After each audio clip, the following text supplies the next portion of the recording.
श्री स्वामी समर्थ. अधिक मास लागून आजचा हा तिसरा दिवस. तर या अधिक मासात स्त्री व पुरुषांनी कुठले कुठले नियम पाळावेत ते आज आपण या व्हिडिओमध्ये पाहणार आहोत. मित्रांनो, व्हिडिओ आवडल्यास व्हिडिओला लाईक नक्कीच करा आणि आपल्या मित्रपरिवारासोबत शेअरसुद्धा करा.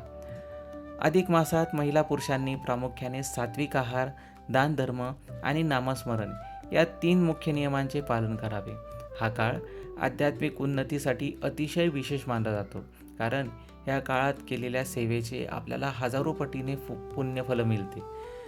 या काळात पाळावयाचे मुख्य नियम खालीलप्रमाणे आहेत. सर्वप्रथम नियम, आहाराचे नियम. आहारात सात्विकता असावी. काय टाळावे? कांदा, लसूण, मुळा, उडीद, डाळ, वांगी आणि सर्व प्रकारचे मांसाहार व तामसिक पदार्थ वर्ज्य आहेत. काय करावे?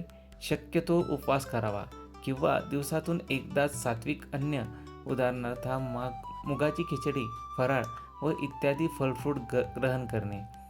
नंबर 2, धार्मिक आचरण आणि नामस्मरण. रोज सकाळी संध्याकाळी ओम नमो भगवते वासुदेवाय नमः या मंत्राचा जप करावा आणि भगवान श्रीहरी विष्णू यांच्या विष्णू सहस्त्रनाम या स्तोत्राचे पठण करावे. तसेच पुरुषोत्तम महात्म्य आणि दररोज पुरुषोत्तम महात्म्य कथेचे पठणसुद्धा करावे. तिसरा नियम, दानधर्म. अधिक महिन्यात 33 संख्येला विशेष महत्त्व देण्यात आले. त्यामुळे गरजू व्यक्तींना किंवा ब्राह्मणाला 33 अनारसे, फळे किंवा दीपदान करावे. या व्यतिरिक्त वस्त्रदान किंवा अन्नदान करणे अत्यंत शुभ आणि पुण्यफलकारक असे मानले गेलेले आहे. चौथा, वर्ज्य गोष्टी. या काळात कोणतेही नवीन कार्य, विवाह, मुंज, गृहप्रवेश, नवीन व्यवसाय सुरू करणे पूर्णपणे वर्ज्य असतात. कोणाशीही वादविवाद करणे, खोटे बोलणे किंवा इतरांचा मत्सर करणे या गोष्टी आपल्याला अधिक मासात टाळायच्या आहेत. पाचवा आणि महत्त्वाचा नियम, व्रतवैकल्ये. महिलांनी पहाटे सकाळी लवकर उठून स्नान करावे.